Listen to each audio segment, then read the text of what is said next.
morning, everyone. As I'm listening to that music, I'm thinking, oh, I miss being in an elevator. And I wonder if anyone else is missing being out and about and seeing the world.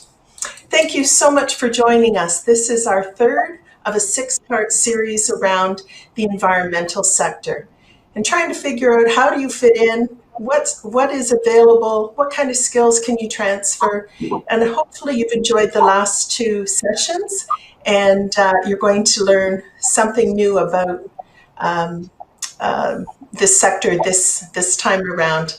Anyway, I'm very pleased to be with you today. And we do want to thank our sponsors because without them, it's not possible. So the province of Alberta and the government of Canada together provide employment support for Albertans. And if you need to have some additional support, you may go to or Google, Yahoo, whatever search engine you use. Just type in Alberta Employment and Training Directory, and that will lead you to all of the different services that the government offers to support you in your job search. Now, remember, we can't see or hear you. And so we ask that if you would like to ask questions of our panel, that you type in your question and it will come to us. And we look forward to hearing from you and what your concerns are or what information do you need. We have prepared a few questions in advance. I do want to apologize beforehand because we might run out of time or we might have too many questions. So if we don't get to your questions, don't take it personally, okay? Because that's not the intent. We have again this week a draw for a $50 gift certificate. We will have a question at the end of this session. The answer will be given during the session, so hopefully you're listening and you know what the answer is. There will be a poll that's put up at the end, and we ask you to put in the answer, what your name is, what your email address is, so we can get in touch with you. So last week, Julia won the $50 gift certificate. Now for the first week, we're still waiting for Pedro to get in touch with us. So if your name's Pedro and your last name starts with L, you have one more week to get in touch with us. And if we don't hear from you, we are going to draw another name. So, and everybody can use a $50 gift certificate, can't you? We have the bios for all of our speakers on the PowerPoint that played prior to us going live, and we will be playing it again at the end. If you'd like to connect with our speakers, please follow them on LinkedIn. And once again, my little tip as a career coach, I've got to put this in. Don't just put connect, but type in, I heard you on the Talent Pool webinar, or tell them why you want to connect with them. And you will have more success in gaining information and actually developing a relationship. So please don't get back to us and ask for emails because we don't share that. So it is my pleasure to introduce our panel this week. We have four very experienced individuals, and so I'm really looking forward to the discussion. So our first panelist is Kevin, who is with Eco Canada. Prior to coming to Canada in 2000, Kevin had a career in leadership as an officer in the Norwegian Armed Forces. I imagine his leadership skills he developed there have been very useful in taking Eco Canada to the next level. He graduated from the University of Calgary, then worked for 7 years as the Director of Professional Services at Eco Canada. He then left for some exciting international experience in the energy sector, which gave him great exposure to clients and stakeholders in Europe, Asia, and the USA prior to taking on the CEO Challenge in 2016. I might have to have a little side conversation with Kevin, as Norway's on my bucket list if this virus ever disappears. I am pleased to welcome Kevin to the discussion today. Now, Jesse is our next presenter, and Jesse's also had a varied experience, but this time within the HR realm. He believes HR professionals can drive change and deliver effective business solutions in organizations rather than staying in the stereotypical HR administrative box. Those are my words, not his, so no offense. He had generously donated his time as a guest speaker and project-based learning partner for a variety of programs at Olds College. He is a runner, and I discovered that he recently came in third in a 21-kilometer spring fever run in Red Deer. Man, the weather's been perfect for running, I think.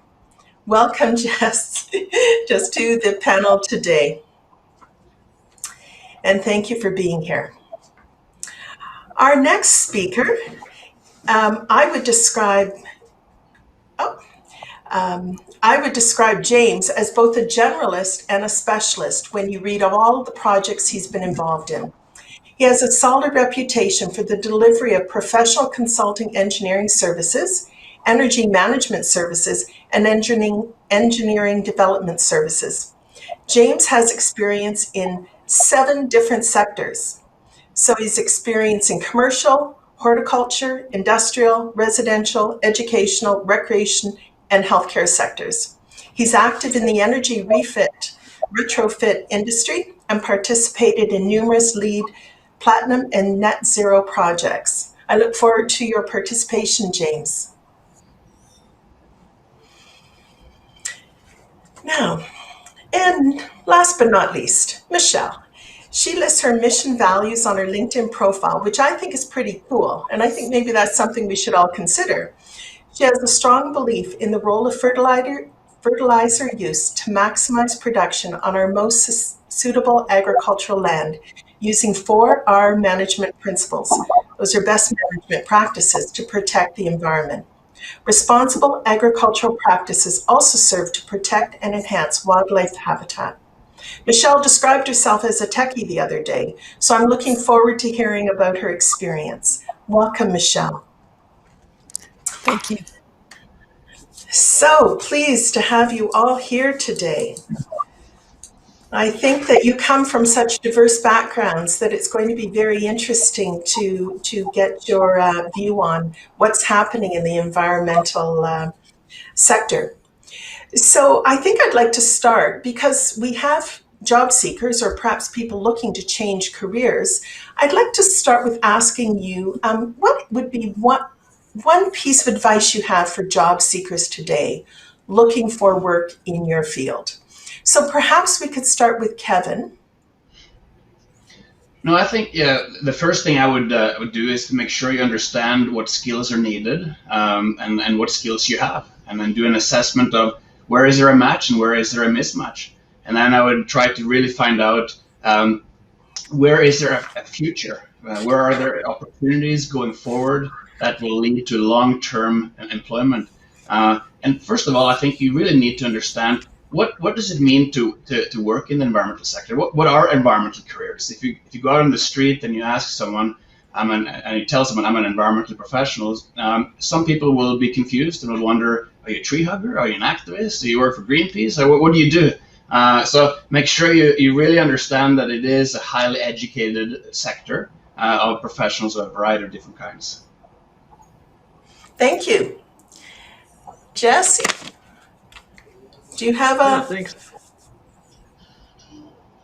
Yeah, I think to echo a lot of what Kevin said, it's really about transferable skills and realizing what you have and what you don't have and how you bridge those gaps. The other thing I'd really like to promote is kind of like Michelle said with her LinkedIn profile, really know what your cultural alignment is. Because I know when we're looking for people, the first thing we're going to ask is, why us? Why this company? Why this sector? So it's important that you can align on and do the research on the values and see how that fits with yourself. Because not only is that going to get you in the door, but you're going to have a more rewarding career if you're aligned with the values of the organization. Thank you. Michelle. Great, thanks very much, Lynn. So my advice, I think, for job seekers, particularly for the agricultural sector, is to really get a sense of the breadth of the agricultural sector as a starting point. And there's a lot of different online conferences available today that are open to any participant. And I think that that's a really good way to get a sense of what are the challenges and what's the direction that the industry is going in. I think agriculture is much broader than people realize. It's not just farming. I am a techie. There's a lot of technology involved. So that would be one of my pieces of advice. And I'm going to mention a couple. InfoAg, for those of you that are really in the digital technology space, infoag.com is a conference that's coming up at the end of December. The Canadian Roundtable for Sustainable Crops is coming up. So some of these opportunities to get a sense of what's happening in the agricultural space so that you can understand where your skills might serve to solve some of the challenges and problems. And it really demonstrates that you're forward looking in terms of what's happening in the sector and how you could bring your skills to solve some of those challenges. So I think that that would be my piece of advice in addition to what Kevin and Jesse have already provided. Excellent. I think that as a career coach, I'm going, hey, one thumb up, two thumbs up. That's really great advice because, you know, if you go for a job interview and you don't really know what's happening in the sector, you certainly are not going to be viewed as a desirable candidate, in my mind. Thank you. James. Going last, already a lot of good topics have been taken up. I'll try not to double up on it too much, but maybe just to add to what's been said. A way to help better understand the industry that you might be interested in joining, as well as broadening the people that you interact with, would be to join some industry associations. In my area, Energy Efficiency Alberta, the Alberta Energy Efficiency Alliance is happy to take in members from a variety of different backgrounds. They often have scalar memberships. They have conferences that you can attend. It's a really good way to mix and mingle with people. And today, most of those things have moved online. So it's very successful to do so. Another good group and resource to look at who also offers some supplementary training you might look at is things like the Canada Green Building Council. And they are skilled at taking in a variety of different professionals and helping you determine if there is a future in the green building industry, for example. And they train lawyers, they train accountants, they train constructors, developers, and architects and engineers. So a couple of different avenues to look at. Excellent. Thank you. Thank you. Okay. I'm going to go to Michelle for the first question. Or the second question, I guess. What are the biggest challenges facing agriculture, arguably humanity, in the next 50 years? And who do we need to engage to help solve the challenges? I mean, oh my goodness, that's a huge challenge. And it's a huge question for me to ask you, but. Lynn, that's a really important question for Nutrien. And I'm not sure if you wanted to maybe pop up a couple slides that would help me walk through this challenge in question. But the way that I see the challenge that we're facing is how do we feed this growing world population that we have from today till 2050? We're in a phase of really rapid population increase. How do we feed that growing population while we still protect the resources that we rely on to produce the food that we eat? And we have to do this in a way that's economically profitable at the farm level and also delivers the social benefits and the environmental benefits that consumers are expecting. So I think that most people are probably quite familiar with the climate crisis that the world is facing. And every company is really thinking about what's our role in solving for the climate crisis. Now, I had Lynn pop up a couple slides because I wanted to give a perspective on the breadth of agriculture and a little bit about Nutrien's footprint so that people can understand maybe where my comments come from. As a kind of global leader in agriculture, Nutrien is a leading manufacturer of fertilizers. So that means we make about 25 million tons of fertilizer a year. And our footprint is from North America, South America, Europe, Australia. So you can really see how we're playing in the global space. And as a player in the global space, we have to take a global leadership position on some of the issues that are facing agricultural crop production. To give a little bit more context about what we do, we don't just make fertilizers. We have a retail business. So that means we're farmer facing, and we're directly providing advice to farmers on how to use not just fertilizer products, but crop protection products, good agronomic practices, everything that a farm needs to consider in terms of responsible stewardship of the land that they're using, because they're also equally concerned about the impacts of their operations on their land. They need that land to be sustainable well into the next generations. And so our retail footprint gives us that opportunity to engage and directly provide advice to farmers. Maybe we can go to the next slide so I can really show some pictures to give you a better sense of what Nutrien's all about and what all the different scope of opportunity is within our company. Our company has a purpose, which is to grow our world from the ground up, and we really mean that literally. And it starts with our mining operations in Saskatchewan with potash mining, and you can see that represented in the top right-hand corner, one of the remote operators for a potash miner underground in Saskatchewan. Running a business that's global means that we have a lot of corporate office support. We have 4 corporate offices across North America. And if you think about, coming from other industry sectors, what does agriculture mean if you came out of the oil and gas sector? The picture on the top left is one of our nitrogen manufacturing facilities just north of Edmonton. And so there is a lot of engineering that happens on all of our sites. And so nitrogen manufacturing, for those of you that don't know, requires a lot of natural gas, and there's probably a lot of processes in nitrogen manufacturing that don't look too dissimilar from oil and gas in some regards. I wanted to also just give some visuals around what we produce, which is fertilizer, those 3 little sample piles in the center of the picture. What a retail operation looks like, those operations that you might see when you're driving across the prairies and you see a Nutrien Ag Solutions sign, that's where we're actually interfacing directly with farmers. And the way that happens today is not like it was even 10 years ago.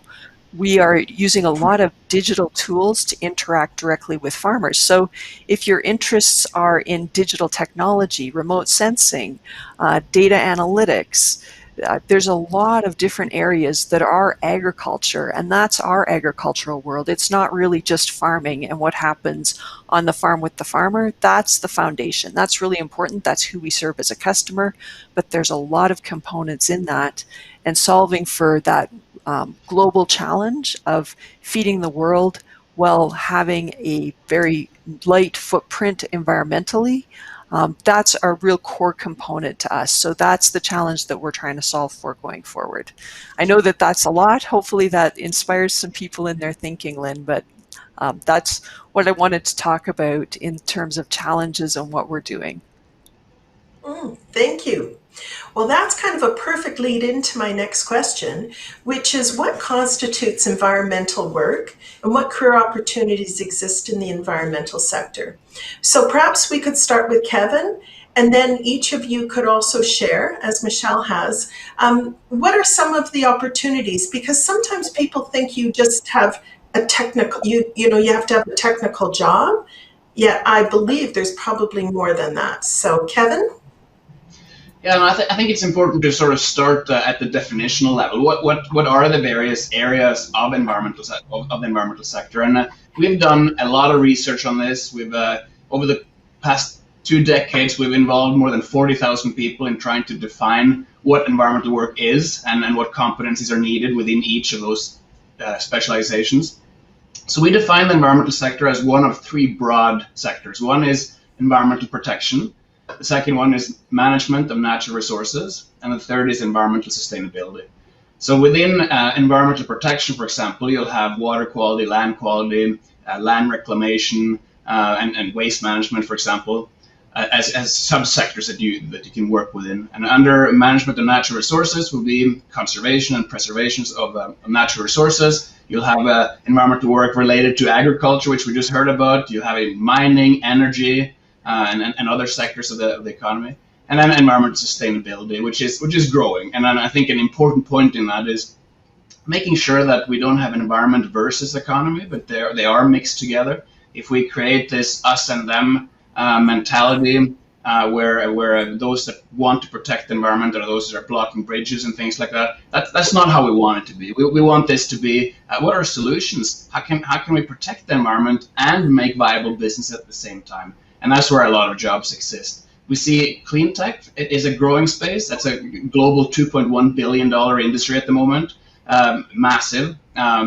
It's also growing and it's attractive both because it actually protects the environment, but it also makes for more efficient and lower cost operations for companies. Climate change is a big one, and beyond just knowing about the dangers of climate change, but what are some solutions? Companies are looking and coming to us frequently. We need people who can tell us where to build that dock to sustain the increase in water level over the next 50 years. What are we going to do about the increase in storms?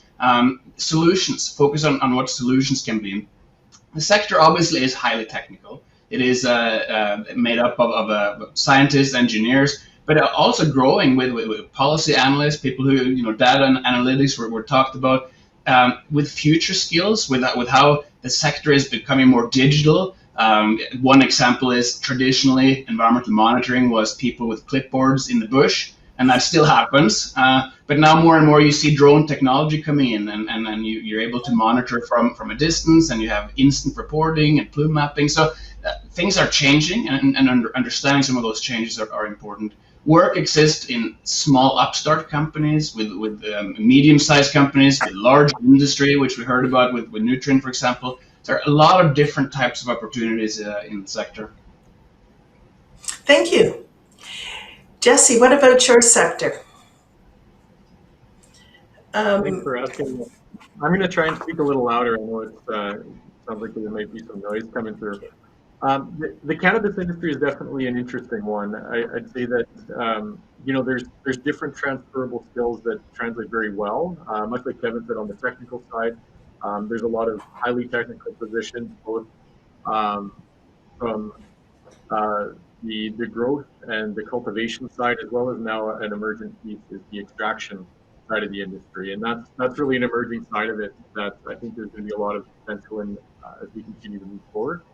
But it's really broad. I think there's been a lot of ups and downs, and I think the one thing I would definitely recommend about the cannabis industry is people don't have to be they don't have to partake or be aficionados in cannabis to be part of the industry.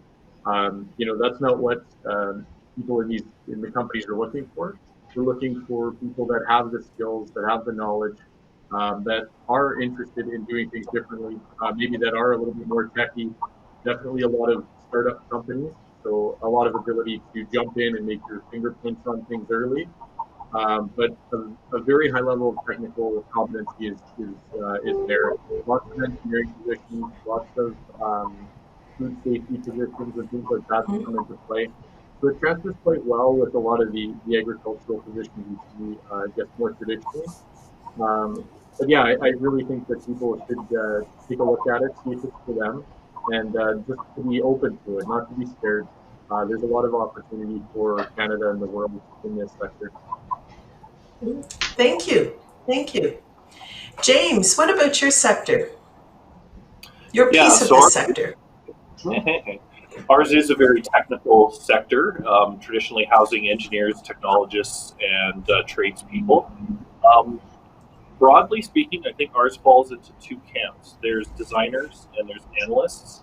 On the designer side, there's a huge demand for people who know how to reduce energy and carbon footprint and water consumption in every type of building, including cannabis and greenhouses, for example, is a really hot sector right now. That applies to why businesses often asked to design building scale photovoltaics, cogeneration systems, solar hot water systems, water harvesting systems. So it's not just conventional light, power, heat, and buildings, cooling systems. It's much, much broader than that. And when I started 20 years ago, those things were rather niche. That's where I got my start. But now pretty much all the designers, engineers, architects have to have some knowledge and know at least when to ask the question, when to pull in those experts, and how to carefully apply it. And that's also not just on the technology side, but it's also understanding the business case for it, the financing. Increasingly, I'm being asked where money can come from to pay for these features. It's part of why I also went back to school to get an MBA with a finance and clean tech focus to help with that. Because I was finding previously, I could design net zero, low energy, no water consuming buildings, but convincing somebody in the C-suite that this was a good investment of their money as opposed to the stock market was missing. And so these great ideas would sit on the shelf. And so being able to understand the financial aspect of it is a real key strength that not many people in engineering traditionally focus on. So that might be a lateral and transferable skill for some of you to apply.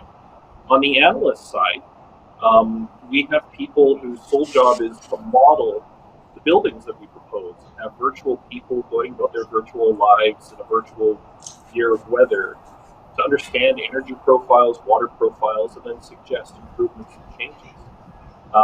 They often are asked to quantify the carbon footprint of these buildings and make suggestions for changes and incremental improvements. And then we also have analysts who focus in on existing buildings as opposed to new and provide those models for an existing school or college or hospital. And then when these projects are done, an increasing area of interest and a need for focus is how we marry things like the Internet of Things with designs and actually monitor and verify that what we proposed is coming true. Because there's increasing interest in claiming carbon credits, for example, from smarter building designs, and allowing that to be perhaps another revenue stream for these buildings. So measurement and verification specialists are in high demand. But what's interesting about this sector is that we've seen a number of people come from the energy sector and enter into the sustainable building side of things. And what they've done is they've taken a couple of supplementary courses in underserved areas of our industry, such as measurement and verification, or becoming a certified energy manager, or taking building simulation courses, and coming in kind of at a tangent to the industry with their professional engineering designation, and getting a bit of a leg up compared to somebody who's gone to school with a building career in mind, for example. Thank you. It's really been interesting to hear all the different perspectives in the different areas so that people do have a lot of choice to transfer their skills. So I guess I'm curious, what emerging environmental fields do you see coming to the forefront in 2020, 2021? What does the future of environmental work look like? So I'm going to just invite anybody to jump in, and you'll just cut each other off now. I'll say on my industry, what we're seeing is a lot of stimulus money is being directed towards retrofitting buildings. We have a huge existing heritage building stock. A lot of it in Canada is quite aged and in need of upgrades and replacement anyway. So we're seeing a lot of monies, a lot of interest, and a lot of our clients demand solutions to how to reduce environmental harm that our buildings kind of passively create in terms of energy and water footprint. At the same time, kind of a related area of that is environmental health inside our buildings in the new era of COVID. So how to design our buildings or retrofit our buildings to be both environmentally sustainable and healthier places to be. And that's actually a really tough engineering challenge, because to make a building healthier usually means we have to consume more resources to do so. So those who are able to find a way to consume less and make a healthier building are going to be some of the few buildings that are in demand in the near term in our world. So that's something that we're working on very hard with a bunch of different researchers and institutions and clients. I think you said something really important there, James. Is where is there going to be stimulus spending? Where are the billions of dollars from government going to come to sort of stimulate the economy? And I think clean tech definitely is one of those areas. Canada has a long history of being great innovators. We come up with new ideas and new things. Where we fall short is commercializing them and creating strong, viable businesses. Very often we see our technology being stolen or copied or purchased from other places of the world. And if we can really embrace some of those upstart companies with the skill sets to take the business to the next level, I think that's where Canada has a great potential at the moment. So if anyone on this webinar has got experience in marketing, has got experience in commercializing concepts or technologies, that's really needed. Despite the fact that it's not always recognized that it's needed, that's what we need to really invest in, making sure that we're not just being innovative for the heck of it or for fun. We need to create a strong sector and a strong industry. We need to be a little bit more profit hungry as well. Think about how can we turn this into something that's going to generate revenues. And the Americans are superstars in this, right? They can make money on anything, and we are more sort of in Canada, polite, working in the laboratory, creating something that's going to save the world and be nice. And I'm not saying we should stop that. A foreigner should tell Canadians what we should do, but I think we need to focus a little bit in that direction, and commercialization is the way. I think we heard that last week from one of our panelists saying how so often companies are taking what they've developed but using it outside of Canada. Rather than starting and building a great business. So well said. Thank you. Anyone else want to jump in? Sure, Lynn, I'll jump in on this one if that's okay. So emerging environmental fields in agriculture, we heard about carbon footprinting from James, carbon credits, and the importance of monitoring, verifying, and reporting in those kinds of programs. And that really is a key process at Nutrien for what we're doing in terms of looking at our carbon impact. But emerging, I would say we all know how important water is, but cracking the water credit, water quality trading is a little bit more challenging and requires a lot of science to underpin it, but also that community of interested stakeholders to help build programs that deliver value to for us, the farms that can participate and deliver improvements in water quality. So I think in the area of water, we're just seeing that starting to emerge as how can we finance some of those improvements that we need in water quality with environmental services that are provided on the farm, but might not be an economic return to the farm without that financial flow coming from, for example, a utility company downstream of the farm that might be better off investing in farm practices than building improvements in their own utility for water management. So that's one area. Another area for us that's really emerging in terms of environmental fields is biodiversity and looking at innovation that helps us work with nature to still deliver what farmers need to grow their crops, but to do so understanding what the entire biodiversity system and impact is and how we can develop biodiversity in a working agricultural landscape. So I think that science background and foundation is really important, but we know that we also have a lot of components that involve communication, working with policymakers, working with concerned stakeholders. So when I start talking about these science concepts, I guess I want people to remember that they don't have to be the scientist. They have to have an interest in the science and then be able to plug in with the different sectors, whether it's policymakers or financial flow or communication. There's lots of avenues to engage in these emerging environmental fields. Thank you. Jesse, any comment? Yeah, I'm just trying a headset here. Can you guys hear me okay? Yes, Okay, perfect. I'll try that then. I think actually to echo a lot of what Michelle was saying, the future on the growth side is going to be about how do we access natural resources better? How do we become more efficient in how we grow? I think it's going to be interesting to see also the trend toward organics is no different in the cannabis industry than in the food industry. So you're going to see more outdoor grow.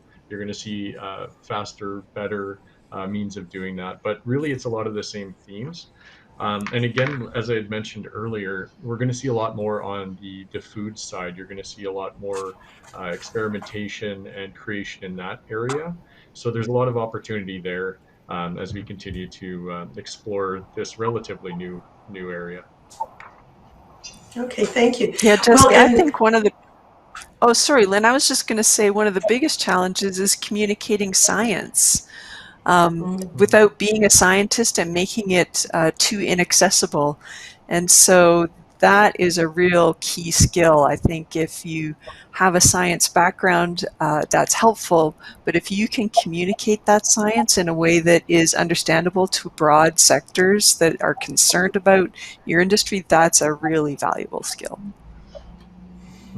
I've kind of heard that word communication from a few of you, that really that skill is one that we all need to develop and really seems to be in demand. We're always so, especially on resumes and things, so technically thinking, oh, I need to have this and this and this, when in fact our whole world works around communication. That's really a great point for our job seekers to know. So Jesse, you I just wondered if there's any common miscommunications that would be helpful for job seekers looking at your industry to understand as they start their search. Yeah, I'd say there's a lot. I think there's everything from, like I had mentioned earlier, the stigmas around it, and Sorry. people thinking they need a certain experience with cannabis to get into the industry, even though they have the highly transferable technical backgrounds. I'd say that's probably the biggest area. But the communications, I think, getting back to that, it is really pivotal. I think as people come in, it's how do I translate what I know and what I can bring to this company, this entity of the business, and how can I translate that to people that either they know, cannabis, they know retail, whatever it is that in the cannabis industry they're a part of, is how do they communicate that in a way that is going to make sense. I find with the industry being still relatively new, there are a tremendous number of startups.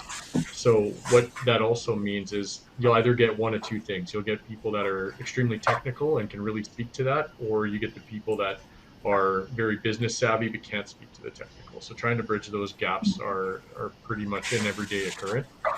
But yeah, I'd say, as I kind of mentioned from the top, the biggest thing I can echo to people is to take a look at the industry with an open set of fresh eyes and see how your skill sets can transfer in, because there are a tremendous number of companies in the industry on all sides of the equation that are looking for technical, experienced people that probably have the skill sets you have. And it's just really looking at it and not being scared to dive in. Is there anyone else who wants to step in about maybe misconceptions in this field, in any field? Okay, that phone call was really reminding me to ask the audience to type in questions, because I do not have any questions yet. Actually, it wasn't. I forgot to turn off the phone, but there you go. Okay, so my next question is, for those individuals that are interested in transitioning to a career in this field, is there any funding available? And how would we go about, upskilling in order to become more employable? I think, Kevin, you might have this answer. Yeah, there's a couple of questions in there. In terms of funding, there's a number of different funding options. We have one actually that we get from the federal government to stimulate job creation, either with students that are currently enrolled in post-secondary education, or to stimulate jobs for people below the age of 31. So I don't know on the webinar how many people would either be enrolled in a program at the moment or would be below the age of 31. But how it works is that you can go to our website and you can pre-qualify for for the funding, and then in cover letters that you write to employers, you can state that if you hire me, Eco Canada will pay X dollars, $15,000-$20,000 towards my first annual salary. And then you show the employer that you know where you want to work, and you actually bring a little bit of coverage for your salary and your cost along the way. So that helps. In terms of transitioning from other sectors, I think we've touched on it. It's really essential to make sure you know what transferable skills you have that are needed in the sector. We survey employers regularly, and we try to always ask the question, what frustrates you when you're hiring people? What are the things that recent graduates or mid-career professionals don't have that they should have? James touched on a little bit, finance. Often, as the sector is technical, it attracts a lot of technical people, and they may have other gaps that they need to focus on. So if, one of them, project management. Frequently, companies have write-offs as a result of poor project management. Understanding finance, understanding you may be working on billable hours. Communication we've touched on. One more example on communication is the big pipeline that was supposed to go from here to BC. Why didn't that turn out well? Well, one of them was communication. It was the stakeholder engagement folks didn't do a good enough job of making sure you communicate the pros and cons thoroughly and get buy-in from the various groups along the line. So there are a number of these things that I think you need to focus on. But there are options to upskill in those areas that you may have gaps. We provide a lot of sort of soft skills training that you can access very easily on our website at eco.ca that touches on this presentation skill, how to write reports in the environmental setting, basics of project management. There are also a number of other providers that can provide this. When we worked with immigrants to Canada a few years ago, one of the things that I was frustrated with was highly skilled newcomers come in and then they start their education from scratch, spend 4 years of their life and $40,000 to get a brand new education. So we reached out to a number of academic institutions and told them, you need to create some sort of mechanism where people can upgrade their credential while working and while being where they are, and not having to sort of start all over from scratch. So Royal Roads University is the university that we partner with for this, and they have great programs that allow you to upgrade from a college diploma to a bachelor's degree, or if you have one bachelor's degree in one area, to pivot into an environmental, if you want to move up to a master's degree, or even take specific certificates in one niche area of the environmental sector that's related to what you want to do. I speak highly of Royal Roads because they allow you to do that while working at your own pace, and you can really upgrade your educational credentials that way without starting from scratch. And so I would look at some of those areas, but project management, depending on where you're coming from, if you've successfully managed projects in one area, that's a transferable skill. If you know the basics, it's really simple. But most people don't want to use the checklist. Have you done this? Have you done this?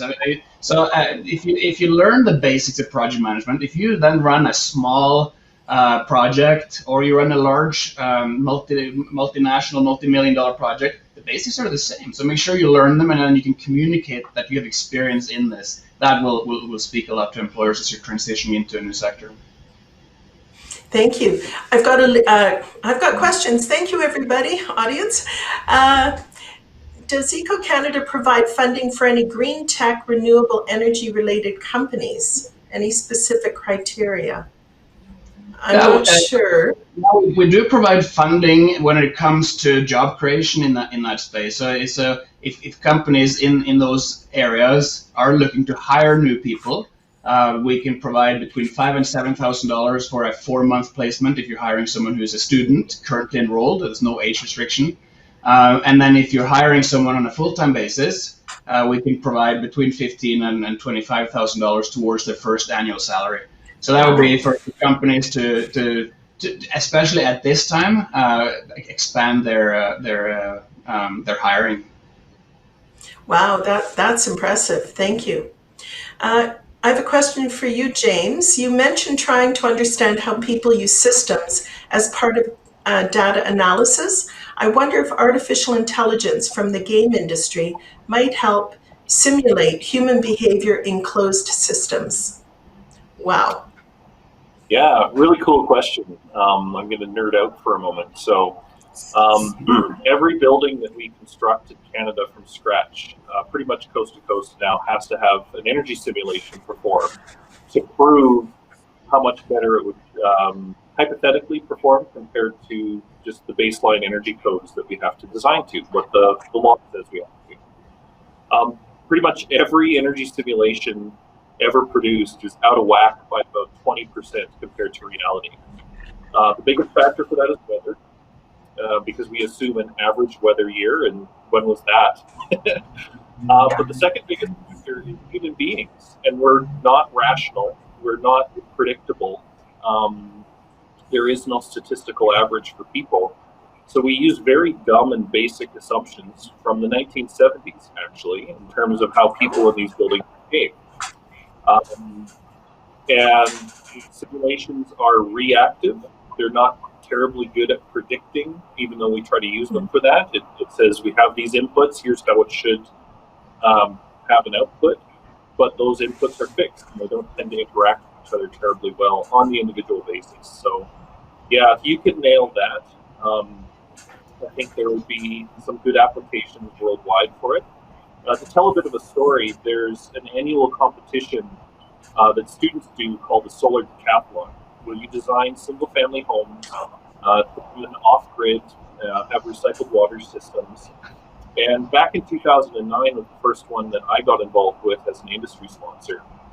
And we designed a really fabulous, we thought, building and sent it down on trucks to Washington, D.C. with other international university teams. We wound up flying a human being from Calgary down to Washington to do the simulation because the tools were dumb and they couldn't accurately predict in real time how our people were behaving and interacting with the building. And it's still that way 11 years later. So it's kind of frustrating that we're getting more and more clever with the bits and pieces going into the building, but simulating it, like I said, it's still based on 1970s technology fundamentally, which is bizarre. That's pretty amazing. I think SAIT won that award one year, didn't they, many years back?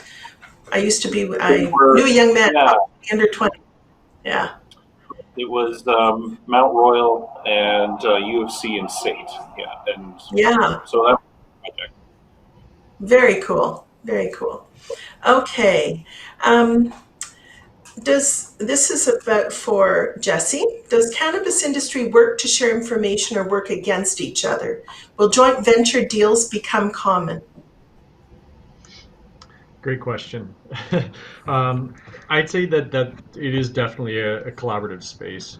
We're seeing that more and more. We've done a few collaborations ourselves, and I think as we get more familiar with the regulations that play a part, that makes it easier. And you're going to see more and more partnerships and more mergers and things like that as we continue forward. But I would say early on, it was definitely a lot of proprietary, people holding what they had. But if anything, I think what you're going to see is similar to the craft beer industry down the road. You're going to see more collaborations, more events where people work together. I think it's going to be a very similar trend to that. Excellent. Thank you. Yep. Our firm has designed about 5 million square feet worth of cannabis production across Canada. And we were early leaders in that. And every single job up until today, we've had a non-disclosure agreement. So we're not supposed to talk about our clients and our project. But the interesting thing is that while we're held to secrecy, all of the facilities have kind of converged independently in terms of how they're designed. And all of the ownership groups go to Las Vegas or virtual conferences, and they all gossip and they all share that information. So it's kind of interesting how the lawyers at the back room are still saying, shh, keep it quiet, don't share, it's proprietary. But everybody in the facility, right down to the people in the rooms doing the trimming, they all chat and they move around, and it's the worst kept secret. Yeah, it's very true, James. Okay. Michelle, does the agriculture sector partner with oil and gas to better understand how to accurately measure greenhouse emissions? Energy sector has established measure, monitor, and verification programs that have been approved by AER? Yes.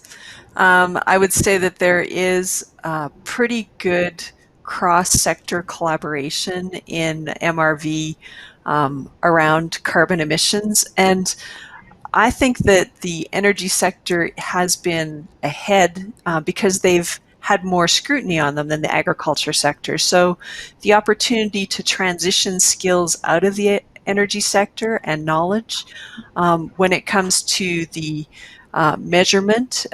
In agriculture, we have to use models and do a lot of estimation. And I think that we are good natural collaborators with the energy sector, particularly as the energy sector has looked to invest in climate solutions to lessen their footprint. They've really dug into what are those models and estimates of emission reduction that are possible in the land sector. So the answer is yes. And I think the important thing to know about that whole area is that it continues to evolve and develop, probably, I want to say weekly to monthly in terms of knowledge. Oh, wow. Yes, and it's an area where the understandings around carbon accounting and the science of measurement, when you've got a group of scientists, and again, that communication word, we're trying to communicate with the stakeholders that are concerned about how accurate is the measurement, how credible is the outcome. There's a whole area there that I think the energy sector has been dealing in. What's different for agriculture is that we're biological.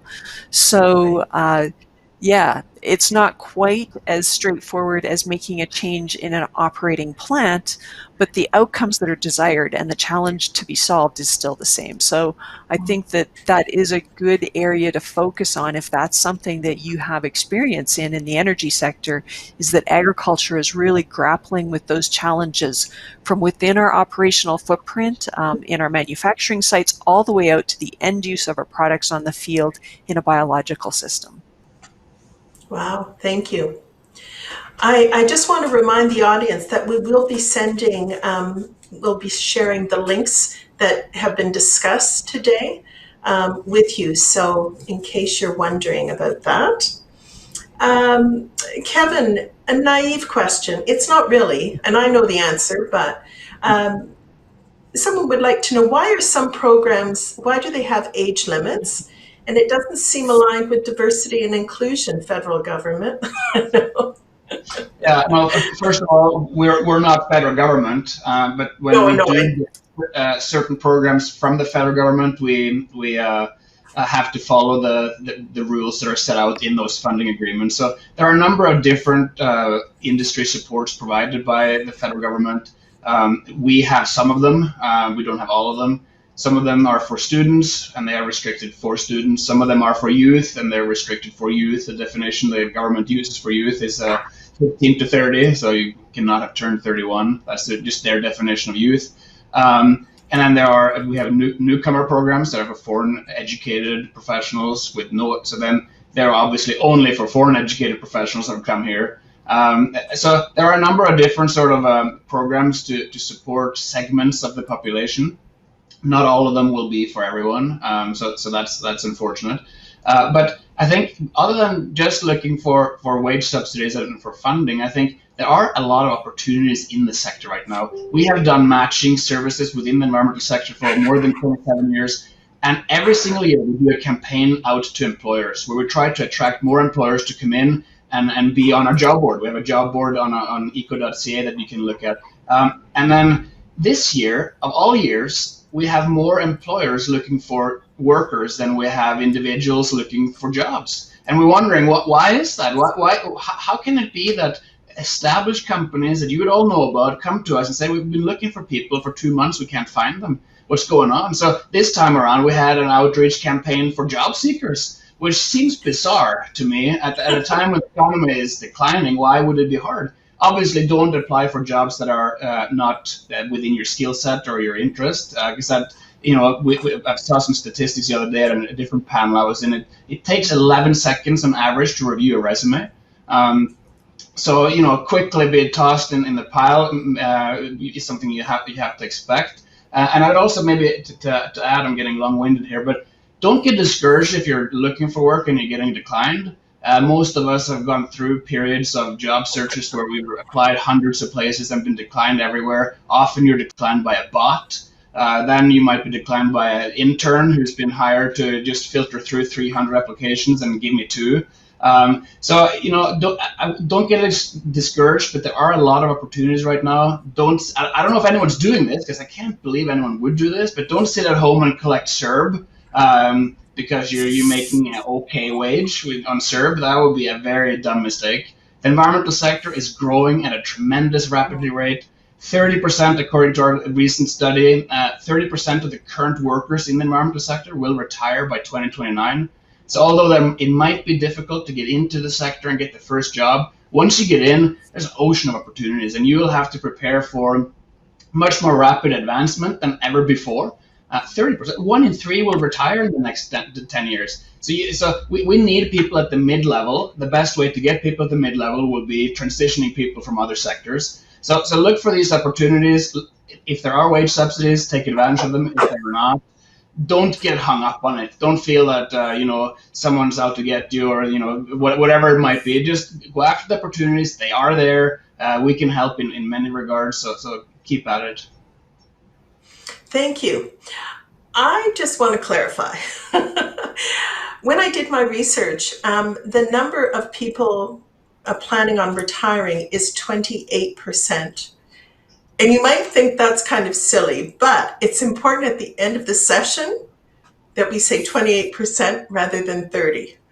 And I will tell you later why I say that, okay? Depends on what you count. It's a huge, yes, I found it from one of your videos, but I'm saying that in jest, but I will explain later. It just shows, though, 1/3 is going to retire. So we need to get people up and running to fill in those spots. Okay, based on what you said, Kevin, about returning to school, if someone is interested in joining the industry sectors that Jess, James, and Michelle belong to, do they have suggestions on what specific courses or certificate job seekers should research? So I don't know, Kevin, if you can start that and then we can move around. Yeah, again, it would depend a little bit on where you want to work. I think focusing on project management and some of those skills would be useful. If you're going to get into, the environmental sector is heavily regulated, right? So understanding how you can navigate environmental laws and regulation would be one way to start as well. I think that would be across the board, and knowing, not necessarily knowing the law, because that changes all the time, and it's municipal, provincial, and federal, but knowing how to navigate it, where to find it, how to go about it, and being on top of that. That's another skill set that employers complain about not really being there with their workers. Oh, interesting. Okay, thank you. Anyone else want to jump in about education for their sector? Yeah, I'll jump in quickly. What I'll say is, a lot of people come and ask that question to me and my peers is, how do I get some information to get into the industry? One of the quick and easy ways is actually to do your qualified cannabis worker. It's an easy course you can do online through the AGLC. It definitely doesn't give you a whole gamut, but it gives you a good intro so you can speak intelligently on the product or how to handle it safely or whatever. So that's a good entry point. And then there are more and more post-secondary institutions putting together programs right now that are out there. So keep an eye out. I think you're going to see quite a few coming in the next few months. But yeah, I'd say the QCW is a quick way to get a little information, and it is something that most people in the industry look for. Lynn, I found that a hard question to answer because when I look at the breadth of operations that we have and opportunities, I think, the first thing that I would say is maybe a little bit around the misconceptions question you asked earlier, which is that agriculture, when you think about agriculture, you really need to think broadly about all the technical areas that are required to produce the kinds of products farmers need, whether it's an actual product like a fertilizer, a seed, or it's a information product. There's just so much that's required. And so that what educational background should you be looking for? I'm going to speak to very specifically from my area. I'm an agronomist. I have a degree in soil science.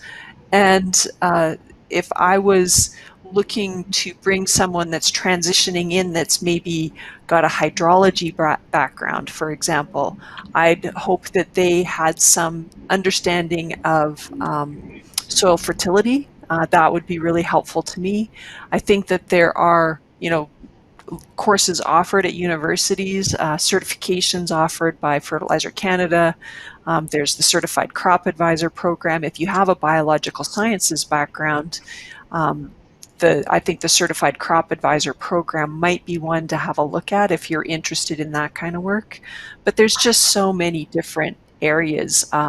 It's really understanding, I think, what industry challenges are that need to be solved, and how you would use your skills to help solve some of those challenges. That's really the approach I would take, because considering starting over again and doing a new degree probably feels out of reach for a lot of people. So I think consider the technical skills that you do have and how they relate to the challenges that the industry seems to be trying to solve for. I think that's a really good point. Thank you, Michelle. That it is vast. I mean, there are people from every background working in all of these different sectors. It's just a matter of what are your skills and what are your interests, and how do you marry those two. There is a question, though, around any suggestions for those of us in the 50-plus crowd from the oil patch. There seems to be a bias against older workers from outside looking to transition into green tech. How, can someone speak to that? Yeah. What are you told? Go ahead, James. I'll say that there is an unfortunate hangover in Alberta on the building engineering side. Through various downturns in the last 30 years, every time the oil patch got slow, we saw a glut of oil and gas resumes. And I hate to say it, but the term that you're up against is we call those people lifeboaters, because they would come to buildings, frankly, take a 30% pay cut, and when times turned around, went back. And that's left a lot of people rather jaded. So there is, hopefully, I'm not the first person to tell you that, but if I am, that's the reality of some of the bias that you're up against. I think the good news is that in engineering, the more gray hair you have on your chin or your head, or respectively, you have more credibility. You are believed to be a better engineer the older you get. It's just an accumulation of experience. And more importantly, you probably understand better than young engineers how to talk to people. That's a huge skill. And one of the things that we tell people is you come out of school, you have the potential to be a good or a great engineer, but right now you're a terrible consultant. And we're going to give you the life skills around that to become a good consultant and actually sell our business. So if you maybe turn it around from a technical focus to, you have the attributes to be a good consultant and backfill the technical side, that might be a different way of approaching it for us. This also kind of dovetails into the prior question. There's a whole bunch of different specialty programs that you can take. It doesn't require you to go back to university that could be relevant. And it tends to be the niche kind of thing. So RET-Screen training. So RET-Screen is a Canadian-developed software for screening renewable energy technologies. And it's an amazing tool. It's evolved quite a bit, but there's specialized training on that. And not only do you get to understand how to apply that tool to problems, but you get to understand a variety of different alternative energy techs through that training program. So that could be something that you can leverage. The Association of Energy Engineers out of Atlanta, Georgia, has amazing supplementary training courses for measurement and verification specialists, certified energy auditors, certified energy managers, that all take kind of a core professional engineering designation and some experience to build you up to have very in-demand specific credentials to add to your resume that would make it pop out.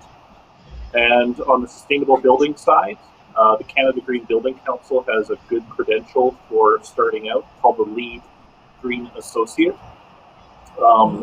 And it's a stepping stone. It's kind of like your bachelor's degree for sustainable building design, and you can go on to master's level education and a whole wealth of other options from there.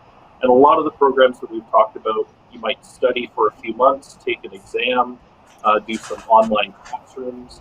It's not hugely cost or time demanding, and it will stand out if you have that on your resume. So those, regardless of age, I think would be good examples of supplementary education that could stand out and help you get your foot in the door for my area.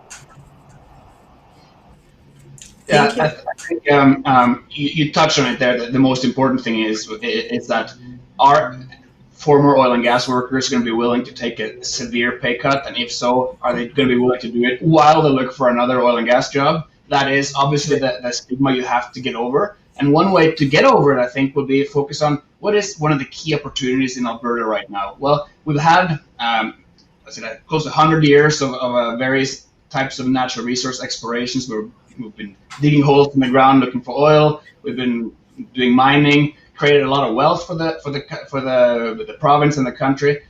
But it's also created a byproduct, which is we now have a lot of contaminated sites. We now have abandoned wells. We have abandoned mines that have become government property, and we have large investments to clean up those sites. So if you used to work in oil patch, create that story. So you were part of creating the wealth by working on exploration. Now you see that the logical next step for you in your career is to transition into be part of the cleanup of contaminated sites. You know the area because you worked the oil patch before. You know the companies that are there. You know industry players. You know the indigenous communities that are affected potentially, and you may live in that area. And so then you kind of create a narrative that, oh yeah, this person is actually highly relevant for this job. It's got the experience from the exploration side. It's got the skill set and knows how to run projects and can naturally transition to be part of the cleanup of the area. So then you kind of, okay, I can see how that person might not just come in for 3 months while looking for another job, but can be part of the long-term solution. If I can Once again, it also, sounds like education. Mm-hmm. if I can also clarify the 30% wage reduction.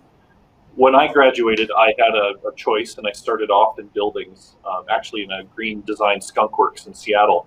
And my mentor was an oil and gas engineer from Alberta and taught me a lot. And he put it to me, and I said, well, why did you transition from oil and gas to buildings? There's a pay cut there. He says, yeah, and it's 30%. But he says, over the life of an oil and gas engineer career, I was finding I was unemployed 30% of the time. Whereas in the building sector, guess what? We're where stimulus money has to flow through 9 times out of 10. So we're counter-cyclical. We're busier now, today, in a depression/recession than we were a year ago in good economic times as a firm. So this is a lifetime career, in my opinion, not something that's cyclical and up and down. And when you look at that, don't just look at what your paycheck at the end of the month is. Factor in that it's a very secure, in-demand sector and career, and it's very valid. You're not a commodity as much as you might be in other sectors where you're at the whims of the commodity price. So over the long term, and I've connected with that individual since he retired. He actually went back to oil and gas. And we were comparing notes one night over scotch, and it's like, yeah, we made about the same amount of money with those two sectors over 20 years. Even though I had a 30% lower salary, I was consistently employed. So how would one kind of show to the potential employer that you are in there for you're there for the long run, not for a transitional type of job? What suggestions would you have? How would you present that information?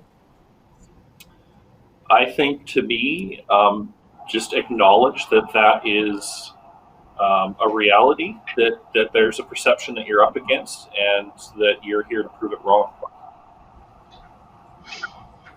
Well, to do some self promotion, shamelessly, we do certify environmental professionals with the EP designation. And if you're transitioning into the sector, there is a in training version that is available even with no experience. And then you can gradually kind of work your way up the competence ladder to the full fledged certification. And if you, for example, are targeting a job in land reclamation and you have mostly experience outside, at least you should by on your cover letter showing that you have an in training certification in this particular niche area. I will say, okay, the person probably didn't get that just for this job, so it's part of their transition and the part of their new career journey. That's a very good point. Jesse, you're an HR person. What's your advice? I was going to chime in here. I think is from a hiring perspective, it's about the narrative you tell, kind of like Kevin was saying. I really like for people that are from oil and gas, generally they've had a lot of development. That's one thing I believe that oil and gas invested heavily in. So you can really transpose that into this new venture you're looking at is, okay, these are all the courses that they put me through. These are all the learnings I've had. These are all the experiences I've had. And you can use that to kind of dictate how that will transfer into this new location, this new opportunity. But yeah, it's really about what have you learned through that you can transfer into this. And then a lot of times people that have cyclical oil and gas, they still have a long time with one employer or one company or a group of companies. So that's also something that speaks to your track record and loyalty. So I think between those two narratives of showing the experiences you've had through professional development and all that training that often comes with oil and gas, and then also your track record in staying in one line of business, or sometimes with mergers and acquisitions, you can kind of explain that through in that narrative. I'd say that's the important things to focus on. Lynn, I'm going to add to this as well. So I think really looking at what is the company's purpose that you're interested in gaining a position with, and understanding how does that purpose of the company align to your core values, and really explore that honestly. And I think if you can have that conversation with the potential employer that you're talking to in a really honest way, be honest with yourself first. Does the purpose of that company really align to your core values? It's something that you really intend to invest in. And I think that message and authenticity to an employer is really going to come through. So that's another way to bridge that challenge. I think when you're transitioning out of oil and gas, and obviously you're talking to someone who's been in the ag sector for 30 years, because I love agriculture. I think that when you can bring your own passion and again, that purpose of the company that you're seeking a position with, and how your passion is going to fit within that company's culture, is also another really important aspect. I think we all know that every industry in Alberta in particular is going through a lot of transition with the challenges that oil and gas is facing, but there is a lot of opportunity, and particularly in agriculture, we're also going through a really big transition, and I think that kind of focus on what you bring and what the purpose is, and your own mission statement, which I thought was something that was valuable to me, is something that you can do when you're talking to employers about your career kind of outlook in joining that company. Well said. That's great. I think that that's one of the things that as job seekers are looking for work, they tend to be focusing a lot on filling out applications, applying for jobs, and perhaps not spending as much time thinking about what is it they have to offer and what is important to them in terms of future work. So I really love that, figuring out what you value, and that way you can also speak more passionately, perhaps, about why you want work, because definitely there's ageism out there, and it's been around for a long time. I always like to say, we're experienced, not old. So let's go with that. Okay, so I have a couple of more questions. Kevin, wondering, do you have any programs that are Indigenous related? The question actually is a bit more. So someone here has found it extremely difficult to obtain any work in the environment field. She's First Nation, or he, First Nations, and they just wondered, do you have any specific career opportunities for mature Indigenous people as land stewards? Yeah, so we have pretty robust Indigenous training program that was developed based on our national occupational standards, and then we took that and gave that to a large network across the country of Indigenous organizations who created a traditional knowledge framework of that, and then we bridged those two together and created a curriculum where we go into Indigenous communities and we provide essential skills training in relevant areas of environmental work. That could be land use planning, as you mentioned. It can be environmental monitorings. We're now in green building design as well.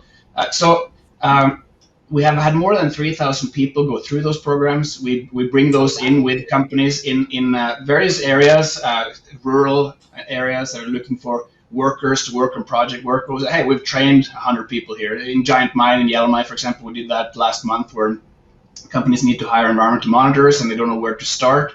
And then we can say, hey, we have a list of 100 people we've trained in that area, and we can work with a local coordinator to find out who's the most appropriate right now to interview.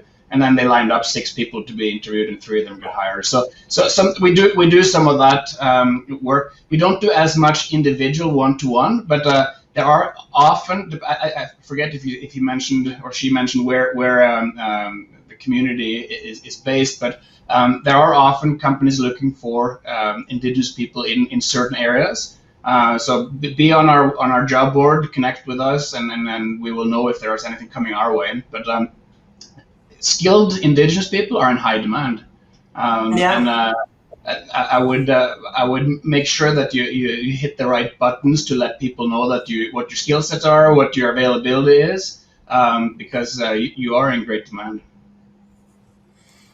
Once again, you've got to know your value. What do you have to offer?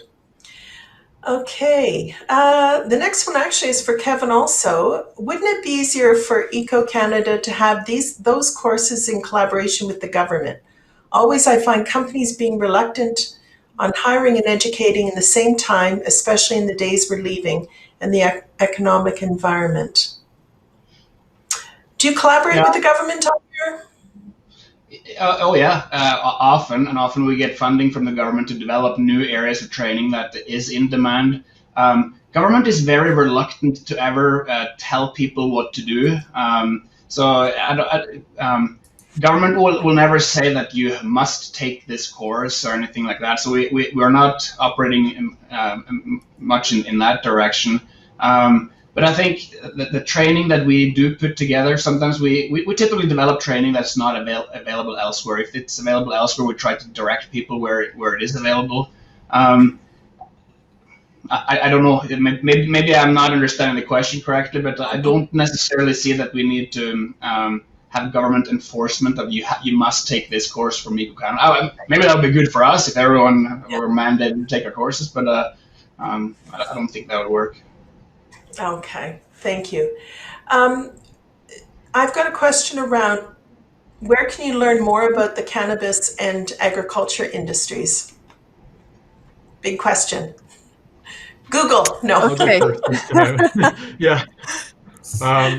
There's a couple great places for the cannabis industry. One I noted earlier is Cannabis at Work. It has a lot of great content for both people looking to get into the industry and for companies in the industry for consulting and different views.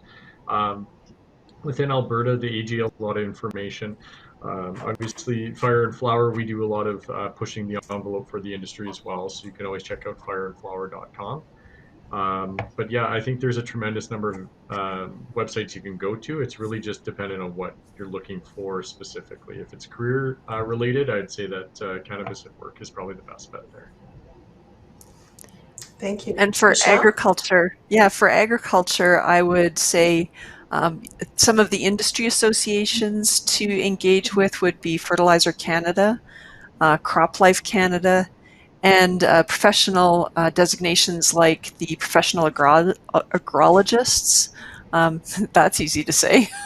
So I'll try again. Professional Agrologist Association. Those would be some of the major ones for getting an understanding of the agricultural industry. But again, I'm speaking very much as an agronomist, so coming from that perspective, more so than our kind of operations and production perspective. Right. Okay. Thank you. I've got a couple more questions before we get to there. I'm just curious how each of you kind of got into this area. You know, what motivated you to step into the environmental sector? James, may we start with you? Yeah, sure. Fluke and chance and being an advocate are kind of important here. I wanted to go to school to follow in my parents' footsteps and go into civil engineering. And then I went to a lecture in college on buildings, and it kind of enlightened me that buildings were much more about human interaction than just an understanding the physiology of people. And then from there, started attending lectures that were given and seminars on early green buildings from the 1990s. And I mentioned that as a passion and an interest of mine in the resume and pretty much every single interview that I managed to land. And the opportunity that I got, they said, "Great, are you opposed to moving?" And I was not. And so they flew me down to the United States to start in the Skunk Works to see how we could commercialize that.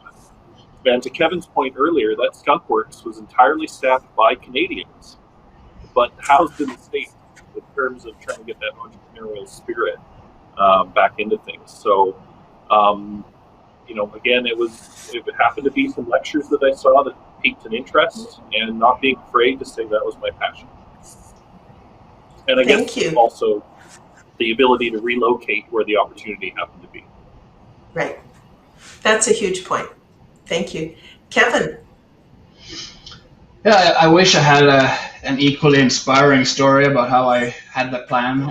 But I actually had, at the time, I had applied about 100 places and got declined everywhere. And then I finally got an interview, and then I made it to the final round, and then I get declined, lost out to another person. And I was, like most people, looking for, it's not me, obviously. I must be discriminated against somehow.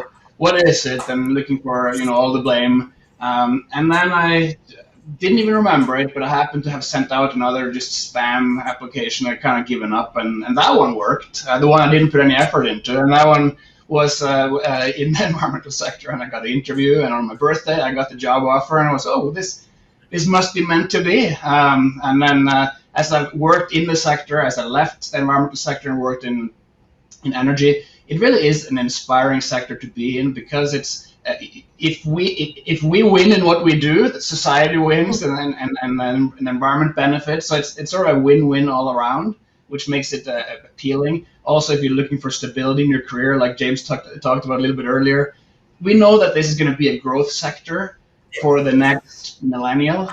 You know, this is not going to decline at all. There are so many opportunities and growing in so many areas. It's a really good space to be in. But I ended up here by accident. Thank you. Jesse? Thank you, Lynn. I think, you know, it's kind of parts of both. In my case, you know, it was definitely part luck, but part inspiration and chance as well. So I think when I look back at where I came from, I've always lived a life of retail. So every job I've had since I was, you know, 14 years old was in retail. Going to university, that was, you know, how I funded myself. And then my first careers in HR were in retail as well. And pairing a couple of things, I think what was really important to me is destigmatizing cannabis in Canada, and that there was an opportunity to really open up Canada for a new realm of the economy, and that was really important to me. So I did in part seek it out, but it was a combination of that and the retail experiences. Our company is very heavily retail focused, so it was part you know, plan and part luck for sure. Thank you. Michelle? Yeah, Lynn, for me, so my current job is the global lead for sustainability in agriculture and environment. And the way that I got to this job was I took my technical training, a Bachelor of Science in Agriculture, majored in soil science, and started out in the field doing research because I didn't like to talk to people. I really just wanted to run my experiments and give my results to somebody. And the way that my career developed, I did spend about 15 years focused in technical agronomy science. And then I got asked to, provide training for people. So became more comfortable in public speaking and presenting science in a way that's accessible. Then I had to take a role in a regulatory position, really understanding kind of what are the impacts of regulation on our company's profitability, and it was an environmental regulatory role. So how does the science say we can perform better in the environment, and interface that with policy and regulation? And that's kind of a little bit of a entry point into negotiation, which for a scientist is not a clear path. I next took a role in sales and marketing, which was really square peg, round hole. But I knew as a technical agronomist who was trying to answer the question of how much should we invest in innovation or invest in a problem to solve it, I needed to understand what was the profit equation for the company. So was it worth really investing heavily in solving a problem, or should we just turn away from that whatever section, if it was a particular product? Should we say, well, that product is really causing some problems that aren't worth solving, we just drop that product and do something different? No, you really need to have an understanding of the profit equation for the company. And so I kind of married my science and policy kind of experience that I had then with where do we make money, where are we vulnerable? And finally, after getting that kind of years of experience, and that took about 25 years of my career, then I felt like I really knew how to answer some of these sustainability challenges with the kind of skill set that I had and the knowledge of the company. So it's really a growth and progression, but it's always gone back to aligning to my own personal values, which started with agriculture. And so that squarely puts me in an environmental field. And again, back to what you said on my LinkedIn profile, I'm really all about how do we use technology to solve our problems and protect our natural spaces, because we have to have both of those in the future. So that's my story. Perfect. You know, one of the things I love about being a career coach is everyone has a story. And it's really valuable for us to hear these stories, because for those job seekers sitting at home watching, you kind of think, I can relate to that. Yes, I've done that and I've been successful. And I always think that when you're looking for work, it's hard to focus on success when you're getting a lot of no's or you're unsure. So thank you for sharing. Another question we have is, there are valuable learning resources on LinkedIn if you have a premium membership. There's also free resources at the Calgary Public Library. You can do online courses free of charge on lynda.com, which is actually owned by LinkedIn, and also Gale courses. Do you recognize these trainings when you look into a candidate who's applying for a position? Is it a value taking learning?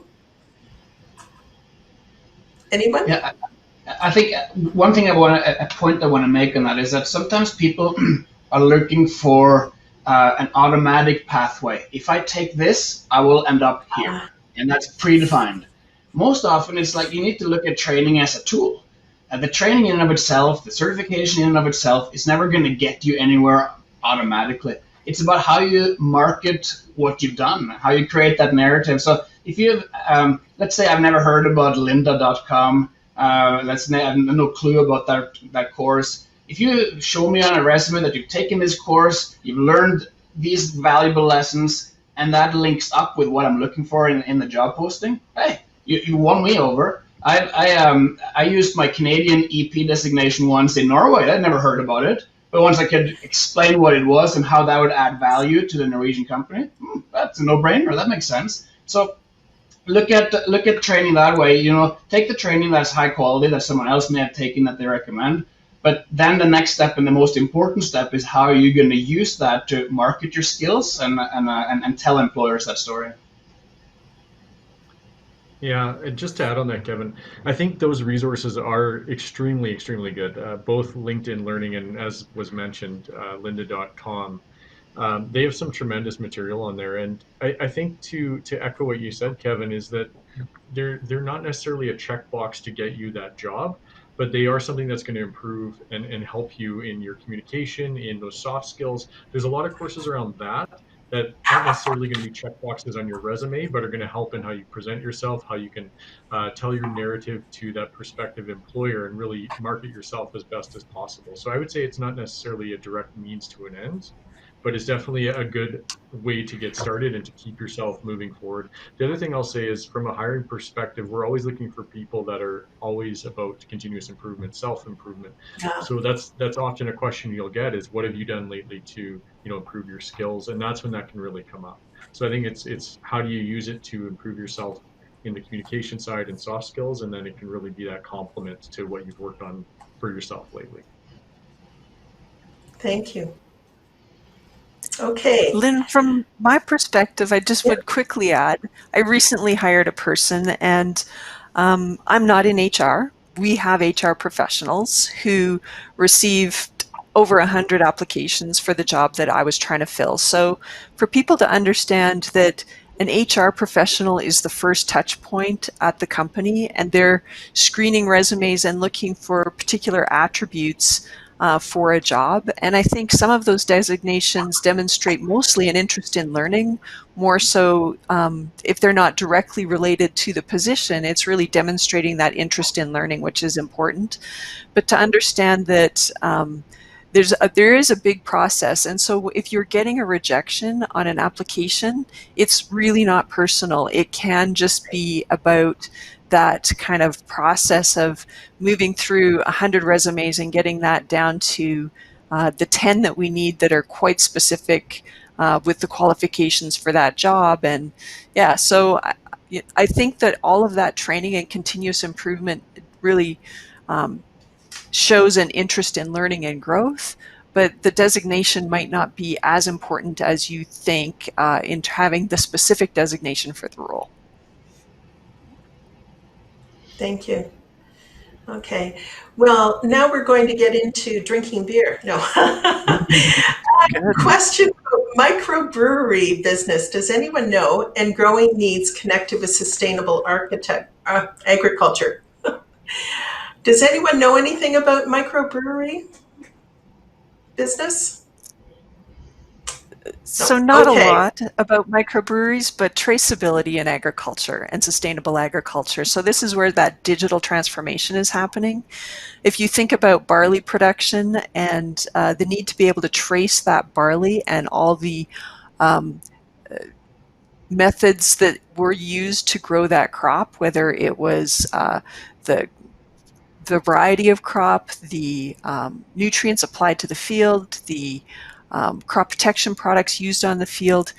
The challenge is being able to trace that grain commodity through a commodity system to end buyer, so in a way that the buyer understands where it came from and how it was produced. And digital technology, innovation in that space, I've seen little pellet bullet type things that might be put into a load of grain that travel with the load of grain, so that they can trace that grain load right from where it was grown with all the information about how it was grown to the end buyer of that. And this is new cutting edge technology. So innovation is part of that space. And I think if you're interested in microbreweries and agricultural traceability, that's a whole area of digital development in agriculture that's happening, tracing food from where it's grown to the end user. Oh my goodness, that's so cool. You're right. The potential for technology to make changes is just enormous. Thank you very much. Well, that's all the questions we have for the group. And I'm very happy to say that Pedro has gotten in touch with us, and so he gets his $50 gift card. I was a little bit worried about him. We are having our next event on October 14th. So for those of you next week, hopefully you're still digesting turkey. If you eat turkey for Thanksgiving, you get the week off, and then we come back the week later. I just want to thank our panel. This has been so enlightening for me and very interesting. And so I just want to thank you for sharing your time and your talent with us. That I'm sure that our audience, even though they can't, give you a thumbs up, they would all be saying thank you for helping them learn more about what are some of the opportunities within this field. So thank you. I don't know if anybody has a last minute message they'd like to give in closing. Thanks, Lynn, for the opportunity. Go ahead, Michelle. Nope, just thank you for the opportunity. So go ahead, Kevin. I was going to say the one thing we haven't touched on, we typically touch on, would be networking and the value of networking. I guess we're all in this remote condition at the moment, but once the doors open up again, make sure you take advantage of networking events and opportunities. That is so important. You're right. Can you speak a little bit more about networking opportunities? Yeah, well, I think we host a number of networking events, sometimes around a speaker, sometimes just meetups at a pub after work. And it's really good to meet people at all stages in their career life cycle. Sometimes people run into someone they haven't seen for a long time. Sometimes they run into people with a niche specialization just like them. And it just really fosters conversations and really can help with business initiatives. So I miss that the most probably with this pandemic. I attend some virtual events here and there, but they're not as meaningful as they would be if they're in person. RemTech, for those that are interested in remediation technology, is probably the premier conference every year in Alberta. 700 people come together.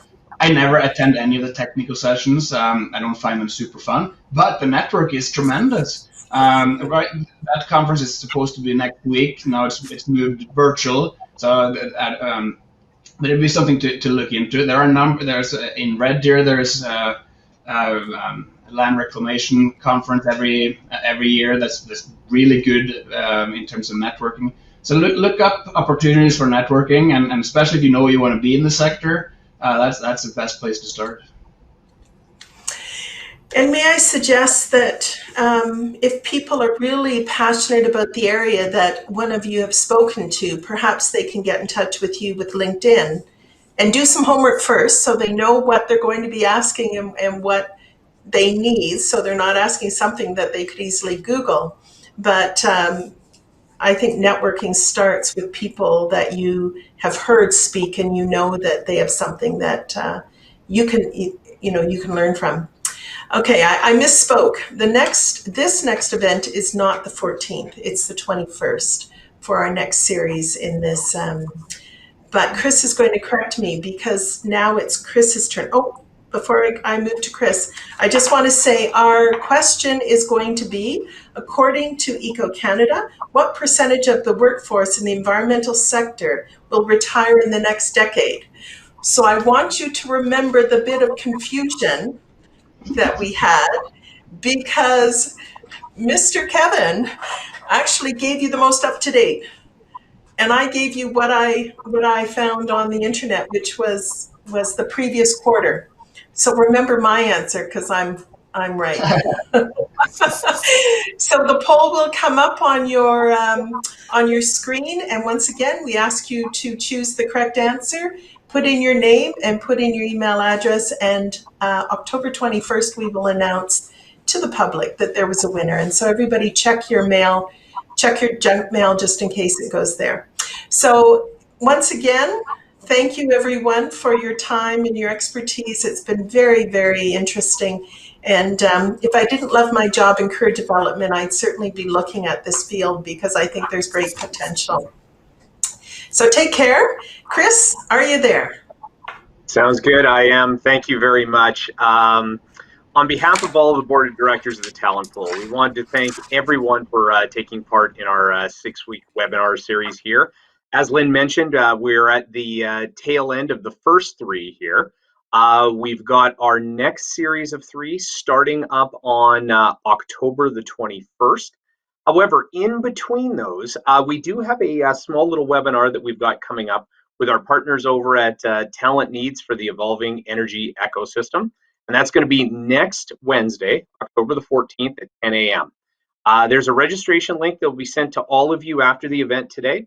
And if you haven't attended a job seeker session with Pat and Cheryl from the Talent Needs for the Evolving Energy Ecosystem in the past, we do encourage you to attend. They're going to be giving you a lot of great information about the sector, about what's going on, about information that we've heard from the first 3 sessions that we've done, and then information about the next 3 that are coming up, about different growth areas that are all out there and are ready for people to be taking a look at.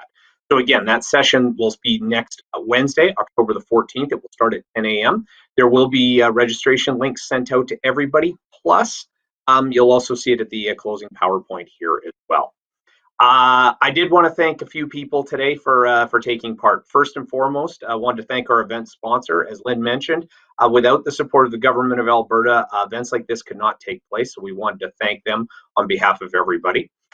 We wanted to thank our presenters today, our panelists. We wanted to thank Michelle and Kevin and Jesse and James. Having professionals and industry experts come in to talk to us about this type of stuff is always greatly appreciated. And I did want to thank them on behalf of all of the people taking part today, whether they're watching it live right now or going to be watching it later on the YouTube. And we'll thank all 4 of them for taking part. We wanted to thank Lynn Berry, our moderator. Once again, great job, Lynn. Thank you very much for helping with this and getting everybody set up and getting those questions out there on behalf of all of the participants. To Dan, Brian, Christian, Kathy, and the rest of the technical team at E3 and Together by Tribe, thank you guys for helping us put together all the technology pieces on this side. It's always greatly appreciated.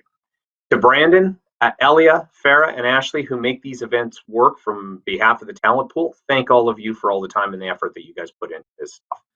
To our event partners, the Talent Needs for the Evolving Energy Ecosystem, Workforce Strategies International, the Mature Worker Action Team Project, thank you for taking part and for letting your clients know about these types of events. And finally, a big thanks to all of you for attending today. It's always greatly appreciated that you attend these events, and we're so glad that you do take part in them with us. And finally, just wanted to encourage all of you to follow Talent Pool on social media. Twitter, Facebook, and LinkedIn. You'll see all of those links listed on the PowerPoint that'll be up here at the end of the session. And then finally, just again, a quick reminder, we will be back with this series starting up on October the 21st. So we'll see you all then. But remember, if you haven't been to a session with Pat and Cheryl before, that is taking place October the 14th, starting at 10 a.m. You will be getting registration links with this after the events of today. Okay, look forward to seeing you all on the 21st. And for those of you that haven't attended events in the past on the 14th, we'll see you on the 14th as well. Have a great day, and look forward to hearing from all of you and seeing all of you again shortly. Okay, happy Thanksgiving, and have a great weekend. Bye now.